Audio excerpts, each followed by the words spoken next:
the time and space to give yourself a break.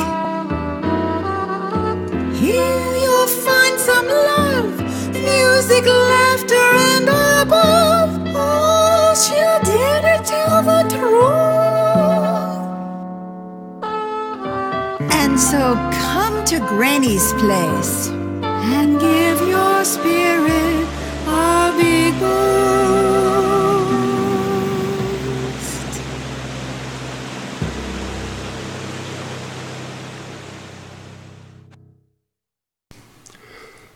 Welcome to Granny's Place, a haven for love, entertainment, and uncommon sense. I'm a sweet baby James, and I'm here to introduce you to today's topic and also to Beth Green, otherwise known as Granny Rocks. Granny Rocks, Beth Green is an intuitively guided counselor with 38 years of experience. She's been a long-time social activist and is the author of 6 books on human behavior, so I think she knows something about people. She has unusual insights into our issues, personal and social, as well as a special warmth, which helps us look more honestly at ourselves. Plus, whatever the question, Granny uses music and humor to deliver a message that has universal applicability and addresses the heart of the matter. So even if you haven't submitted a question for this show, you may very well discover Granny's comments to other viewers, answer questions you don't even know you had. Be aware that Granny answers all questions in the order that she receives them, so please get your questions in as soon as possible. And so now, here's Granny. So I didn't hear you say that the topic today is the topic we always have, which is you ask the topic today is you ask the questions and Granny provides the answers. Right. Of course. We always hope, don't we? We do. Well, welcome to Granny's Place. I'm so glad to see you. I love the community that's growing around Granny's Place and Granny's Kitchen and Granny Raps on the news. 6:15 every Wednesday, Granny Raps on the news, and sometimes at 6:15, and that specific time. Mm-hmm. Sometimes at 6:15, when it isn't a Wednesday, you may hear me rapping on the news. And that video is going to be on Facebook, Granny Rocks On. Yep. Right? And after the live cast, it goes on, you can see it. Also, we have Granny's Place, of course, at 6:30 and at 7:15, which is 15 minutes after the live program. Live.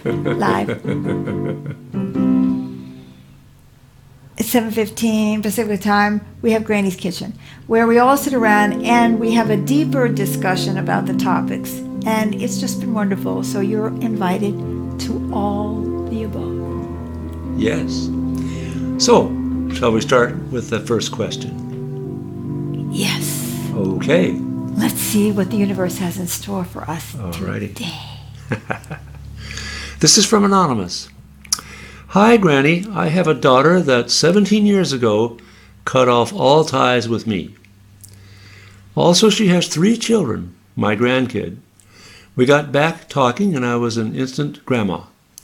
I'm so scared to lose her and the kids again. And that ripped my heart out. I cried for 6 years. And now I've been pulling away from her. I just can't put the past away. Any suggestions? Wow. So, if I understand you correctly, and you're, I think the 3rd person in the last few weeks, 3rd woman who's had this kind of situation with a daughter who stopped talking to her, except that yours started talking to you and brought you that, warmth you were looking for, but now you're freaking out because you're afraid that she's going to take it away again, and so you can't relax into it. Am I understanding you correctly? Yeah. So, well, the first thing I think... by the way, there wasn't an indication of fear that you'd take it away. It's more like she can't put away the hard feelings that she has about having been cut off all that time. Right, but see, I think... I'm glad you said up that. On something else. Well, I'm thinking that it's your fear. You don't want to be vulnerable to her because you cry, I cried me a river. I can't find the notes for some reason. I'm just like completely blocked and couldn't find the notes on the piano. But anyway, you know the song. I cried a river over you. So there it is. my opera career is starting today. So anyway, other grandma, right? I understand how you feel. You don't want to give that any power over you. So you're going to be like cold, and you're going to just cut her off before she cuts you off. But then you're conflicted because you don't want to lose the kids, and you love being a grandma. And so what are you going to do? Because you're torn in two different directions. Well, which do you think is the higher course? What do you think, huh?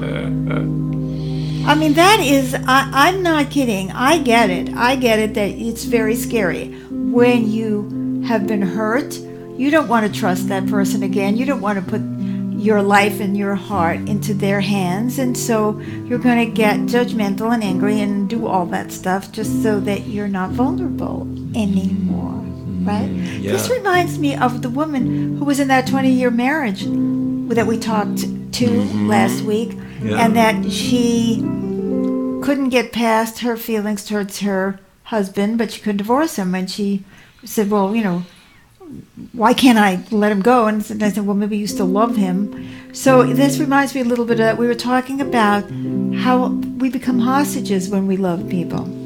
And so I think that it would be really good. See, what you didn't mention, and we don't know this, is why did your daughter cut you off to start with, right?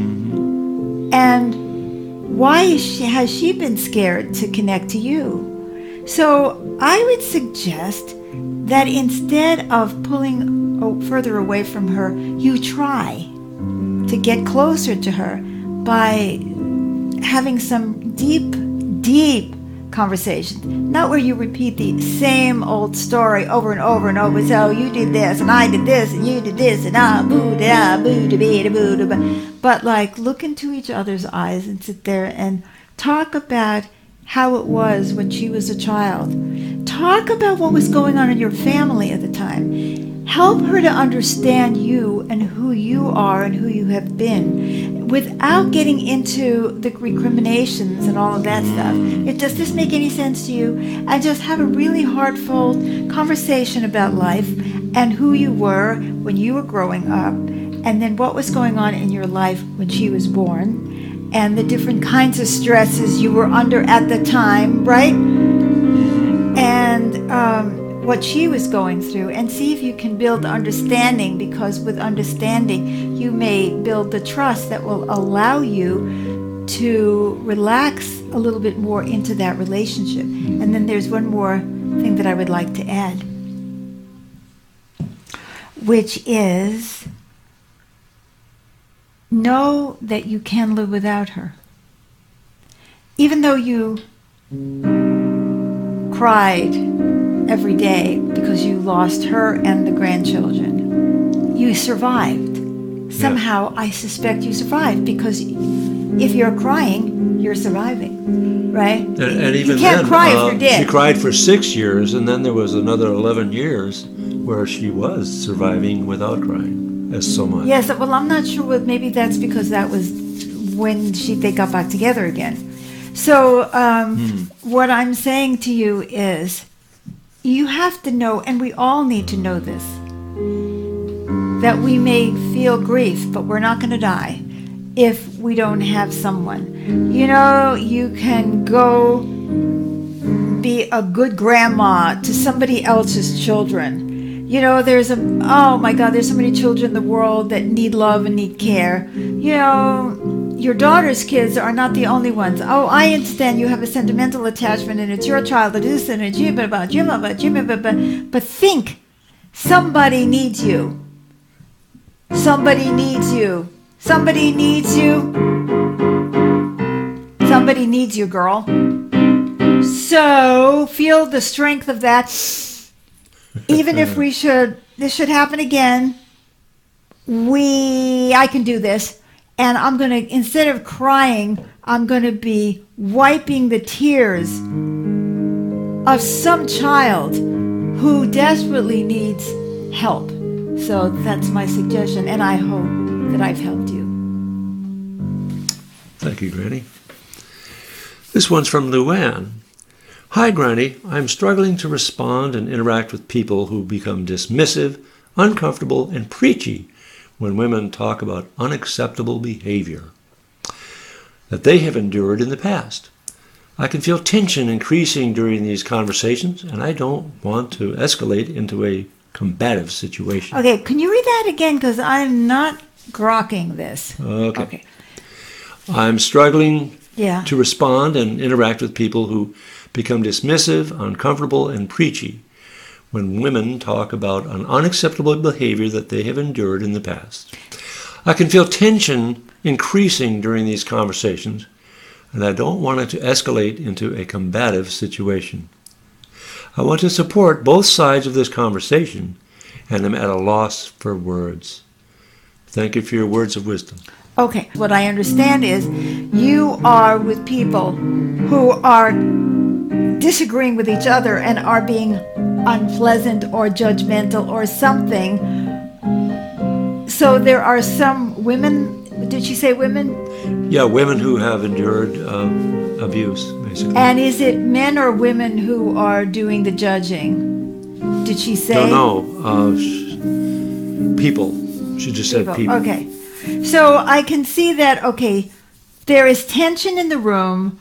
Either men are being mocking or making some kind of fun of some woman who has endured some kind of abuse, or it's women who are doing that, or this woman is, has demonstrated some self-abuse and she's being judged. But whatever the specifics of it, you don't like the feeling of rancor, of anger at each other that goes along with all that judgment. And you're feeling like, oh, what am I going to do? It's like, should I head for the hills or what should I do? And should I get out of it? Should I get into it? Should I defend somebody? Should I take sides? Yeah, and how do we deal with these people that become so reactive, just talking about what has happened to women? Right, if that's what it's about. So read me that last line again. Well, people who become dismissive, uncomfortable, and preachy when women talk about unacceptable behavior that they have endured in the past. And I feel the tension increasing during these conversations, fearing that they'll escalate into a combative situation. I want to support both sides of this conversation, and I'm at a loss for words. Okay, so let's say if it's literally what you said, and if I have understood it, let's say some woman talks about having been sexually abused or harassed or something, and then there's people there who are blame them in some way, is what you're saying. But in any case, whether it's that scenario or one of the other scenarios that I just went on, it's like you feel very upset because you feel the judgment and you don't want to take sides. Well, I can understand not wanting to take sides if you're doing it from a higher place. For instance, if you say, well, what good is it going to do if I'm going to take sides here? They're killing each other anyway, right? What is it going to do if one more voice comes in arguing or taking sides? But do you really, and maybe this is why I had so much trouble, because I'm very intuitive, maybe the reason that I'm having so much trouble understanding your question is that maybe you already have taken sides.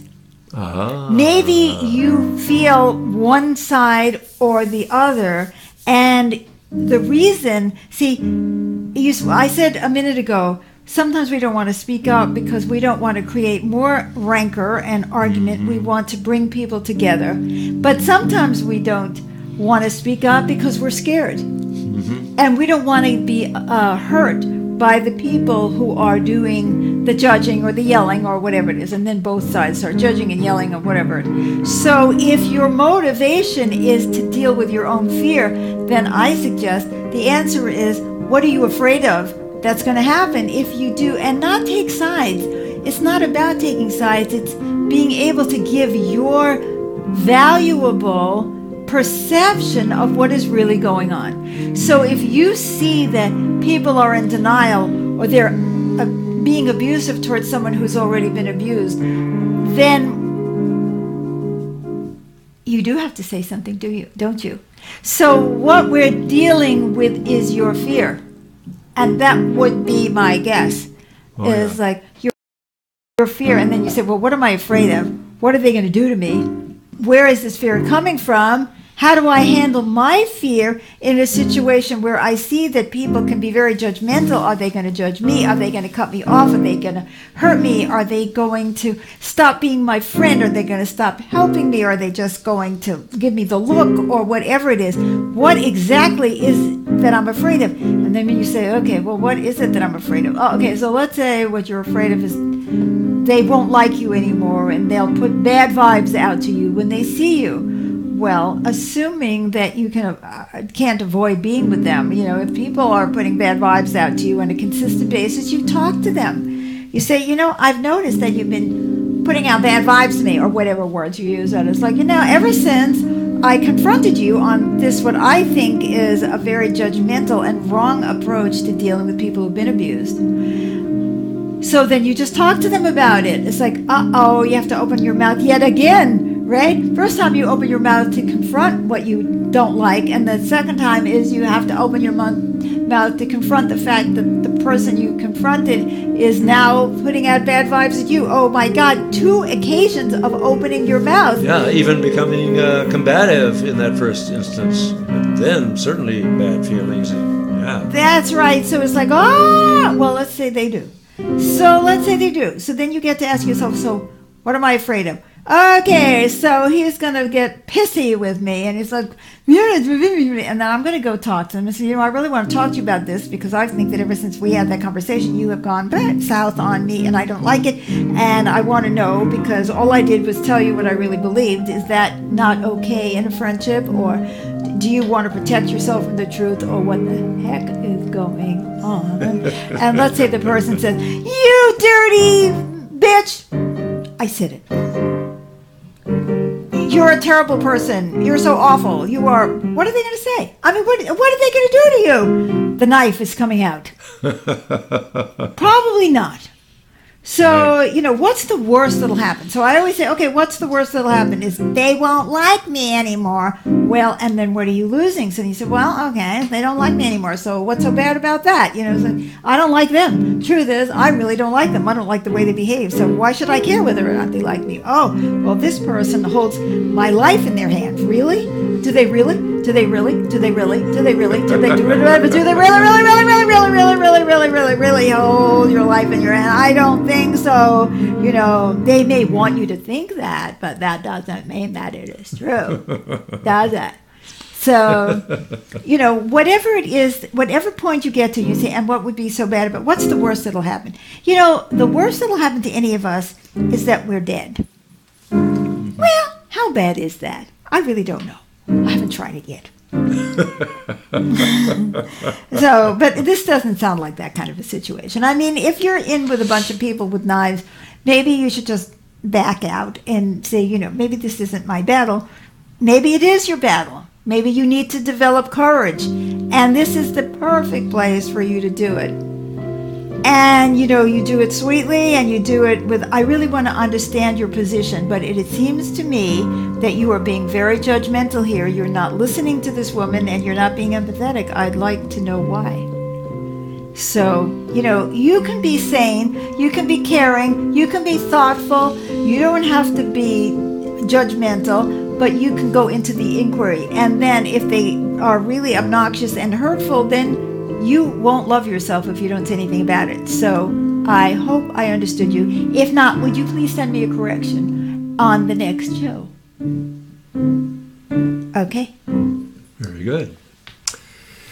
This next question is from Anonymous. My mother was abused by her father and then made me sleep with him when I was a small girl, and he molested me. So her father molested this girl, made her sleep with her father, not with her husband or not with That's right. Her father. The little girl's grandfather. The little girl's grandfather. Yeah. Ugh. She then stayed with the man who molested me later, saying, am I supposed to leave him? I've been so damaged by these and other events, so much so that I've become a drug addict and I've wanted to die. Oh, God. Oh, God. I've been sober for decades, but I have depression and anxiety and so much rage toward her for not protecting me. I want to forgive her, but she continues to say and do hurtful things to me. In spite of it all, I can't stop feeling love for her at the same time. What can I do to move toward forgiveness of her?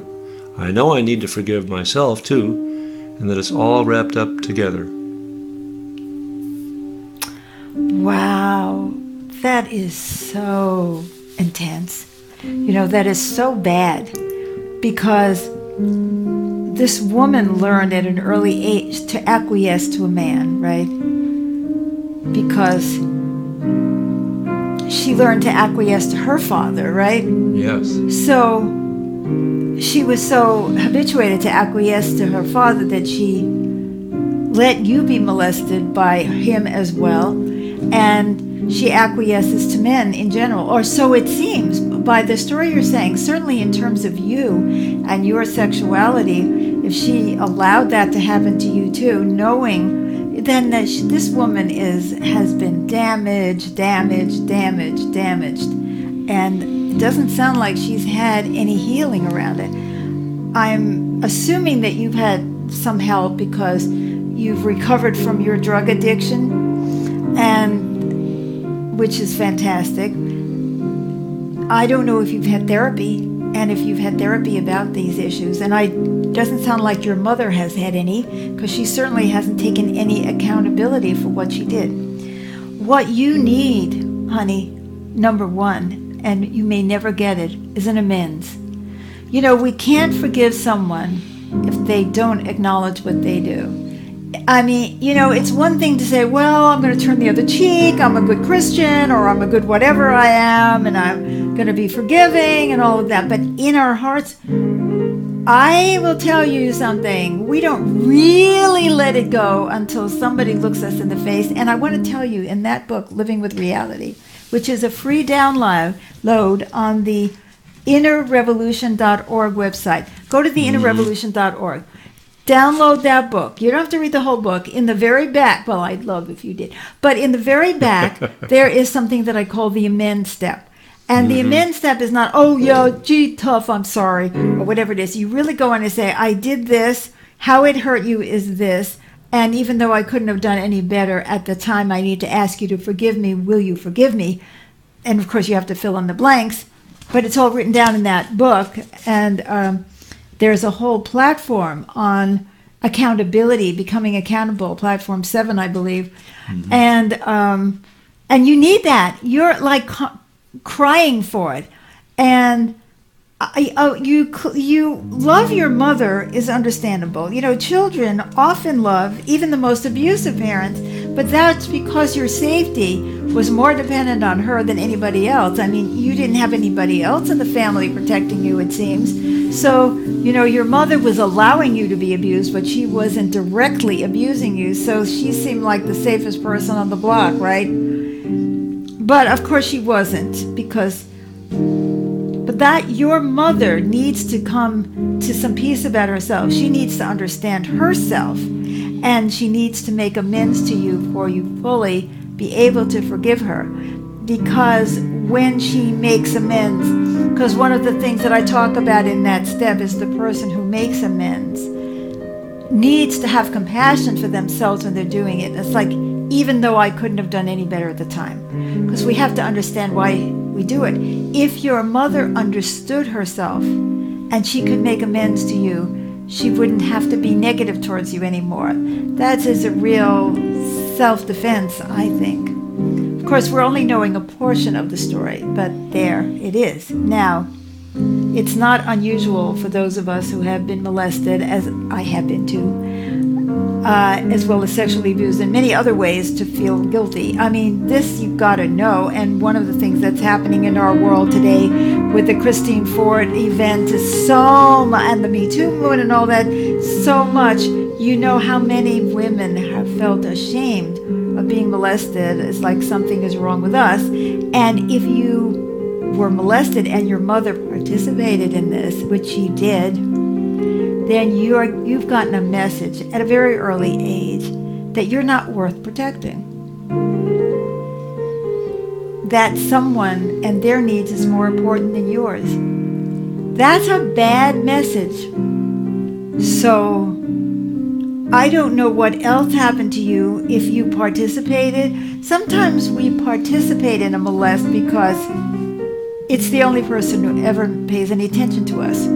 Or we want to feel powerful and we think that somehow, if we can seduce a guy that we'll feel more powerful. There's all kinds of things that we can do. Does not make it any less horrific because the adult is responsible for not molesting you no matter what you did.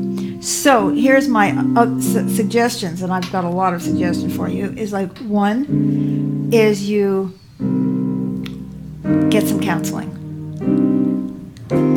And I'm a counselor, but there are other counselors. You don't have to go to me. If you are interested in me, you go to theinnerrevolution.org, private time with Beth, and you book yourself a session. But go anywhere. Secondly, realize that it's very difficult for you to forgive. May I just interject here? Yes. That the person doesn't have to be geographically near you. Oh, good point, because I do everything on the internet.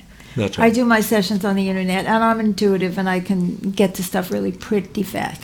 And if there is something in you that's feeling guilty about this, then I can help you figure out what that is. And then you will be able to get peace because you can't let go of the anger either. If you feel guilty, you won't be able to forgive your mother because you're actually reacting to your own guilt. And then the second thing is you need to tell your mother that you want to forgive her, but you need her to make amends. And, read that chapter on accountability. Read the part of the chapter that's about making amends. Try to understand that. Understand, no matter what your mother does, that she was conditioned to give up herself to men. I mean, she said it. What, do you expect me to leave him? Yeah, I expect you to leave him, right? And know that the message that you got as a child is you are not as important as that man and his needs. You are not as important as my security in keeping that man. You are not as important as the other children in this family, if there are any, who need his financial support. Now, there is something else that I want to say to you.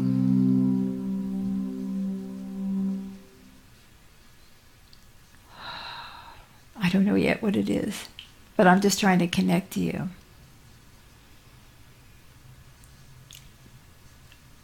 I don't know if this will mean anything to you, but I care.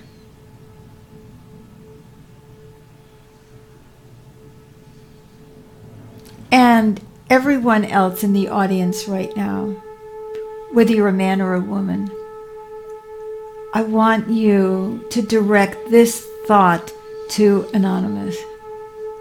I care. I care what happened to you.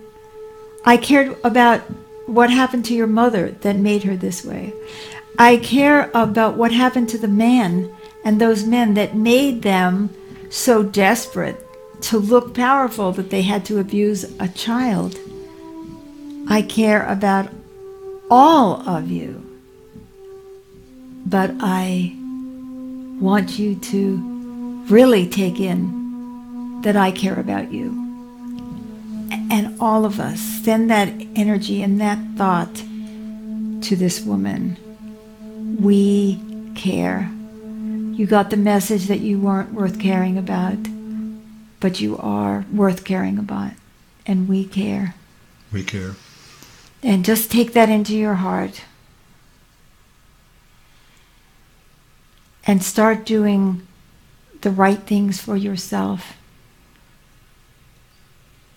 It's wonderful that you got sober, clean from your drug addiction. That was an act of self-love. But there's a lot of other ways that you are not showing that you care about yourself. And I want you to go back in time to that time when you could first articulate, and your mother is encouraging you to go to bed with your grandfather, and you say, no.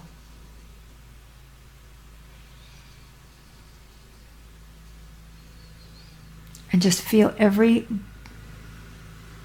cell of your body saying, no.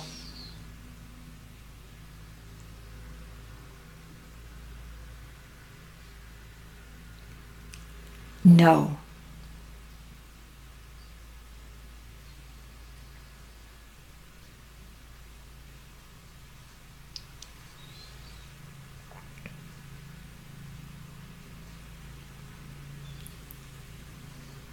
Whether it's your grandfather or your father or any other man that you've let abuse you,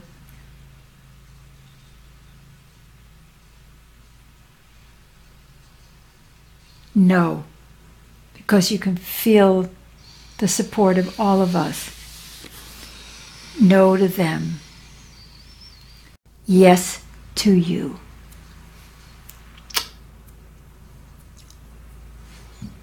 Mm-hmm.